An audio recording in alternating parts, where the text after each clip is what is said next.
T B کی series کے حوالے سے آج جس ٹاپک پہ بات کریں گے وہ ہے ٹی بی برین، کہ برین کو کس طرح انوالو کر سکتی ہے، کیا علامات آتی ہیں۔ جیسا کہ ہم نے پہلے بھی بتایا تھا کہ بیسیکلی زیادہ تر لوگوں میں جو ٹی بی ہے وہ سیکنڈری ٹی بی ہوتی ہے، یعنی ٹی بی کے جراثیم ہمارے جسم میں موجود ہوتے ہیں، قوت مدافعت کم ہونے کی وجہ سے وہ دوبارہ ایکٹیو ہو جاتے ہیں۔ برین کی انوالومنٹ نسبتاً کم ہے، لیکن یہ بھی اسی میکینزم کے تھرو ایکٹیو ہوتی ہے اور برین کے ساتھ برین کی جھلیوں کو بھی انوالو کرتی ہے اور اس کی علامات ظاہر کرتی ہے۔ جنرل علامات کیا ہیں؟ وہ ٹی بی کی وہی ہیں جس کے اندر بخار ہونا، بھوک کم لگنا، وزن گرتے چلے جانا، یہ وہ علامات ہیں جو جسم کے کسی بھی ٹی بی کے انوالو کرنے سے آ جاتی ہیں۔ لیکن کچھ علامات ہیں جو برین کو اسپیسیفکلی شو کرتی ہیں کہ وہاں پہ پرابلم چل رہا ہے۔ نمبر 1، اگر تو آپ کا کانشیس لیول ڈاؤن ہوتا چلا جا رہا ہے، یعنی کوئی بندہ ایسا ہے جو چلتا پھرتا تھا وہ بستر پہ بندھتا چلا جا رہا ہے اور اس کے علاوہ اس کا ہوش کا لیول پہلے سے ڈاؤن ہو رہا ہے۔ نمبر 2، آپ کو جسم کے مختلف حصوں میں جھٹکے لگ سکتے ہیں، جس طرح مرگی کے لوگوں کو آپ نے دیکھا ہے کہ ان کو جھٹکے لگتے ہیں، اسی طرح ٹی بی کے مریضوں میں بھی مرگی کی طرح جھٹکے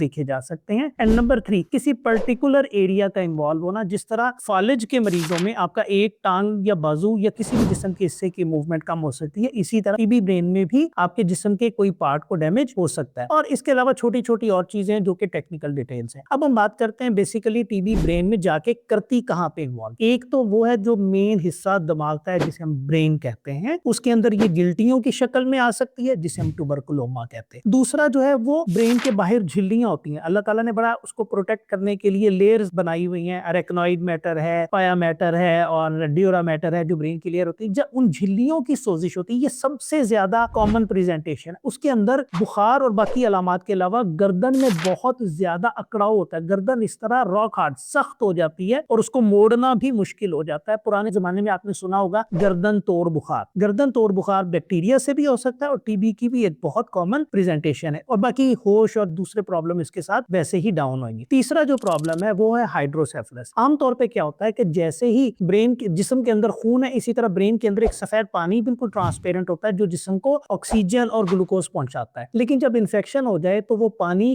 گاڑھا ہو جاتا ہے، تھک ہو جاتا ہے۔ پانی اور سوپ کی مثال لے لیجیے، اللہ تعالیٰ کا بڑا خوبصورت نظام ہے کہ جیسے ہی برین کے اندر سے پانی بنتا ہے وہ پانی آہستہ آہستہ آتا ہوا جس طرح شاور میں سے فوارے کی طرح پانی نکلتا ہے وہ برین کی جھلیوں میں سے جاتا ہے اور نکل جاتا ہے۔ لیکن جن لوگوں میں برین کے اندر انفیکشن ہو جائے اور وہ پانی تھک ہو جائے یا گاڑھا ہو جائے تو وہ ان چھلنیوں میں بلاک ہونا شروع ہو جاتا ہے، جس کی وجہ سے برین کا پریشر بہت بڑھ جاتا ہے اور وہ ارد گرد کے نارمل سٹرکچر کو بھی ڈیمیج کرنا شروع کرتا ہے۔ اسے ہم کہتے ہیں ہائیڈروسیفلس۔ اس کے لیے اکثر جو نیورو سرجنز ہوتے ہیں وہ ایک ایکسٹرا ڈرین ڈال کے بھی اس پریشر کو کم کر سکتے ہیں۔ یہ وہ لوگ ہیں جن کو یہ بیماری ہو چکی ہے یا ان کے پیاروں کو اس طرح کا پرابلم رہا ہے، وہ اس سے ریلیٹ کر سکتے ہیں۔ سو اینڈ میں ہے کہ اس کے ڈائگنوز یا تشخیص کس طرح کی جا سکتی ہے۔ نمبر 1، سی ٹی اسکین جس کے اندر آپ کو گلٹیاں نظر آ سکتی ہیں اور ہائیڈروسیفلس یعنی برین کے اندر بڑھا ہوا پریشر نظر آ سکتا ہے۔ ایک ٹیسٹ جو اکثر ڈاکٹر صاحبان کہتے ہیں اور مریض اس سے بہت زیادہ ڈرتے ہیں وہ ہوتا ہے کہ کمر سے پانی نکال کے ٹیسٹ کیا جائے، جسے لمبر پنکچر کہتے ہیں۔ دیکھیں سب کو پتا ہے بلڈ کی انفیکشن ہے تو بلڈ سے ٹیسٹ لینا ہے، تو برین کا بلڈ تو CSF ہے یعنی سیریبرو اسپائنل فلوئڈ ہے۔ تو اگر ڈاکٹر کمر سے انجیکشن لگا کے پانی نکالنے کا ٹیسٹ کرے تو وہ ضرور کرائیں، کیونکہ اگر آپ کو تشخیص ہو جائے گی فوراً علاج شروع ہو جائے گا، اور علاج بھی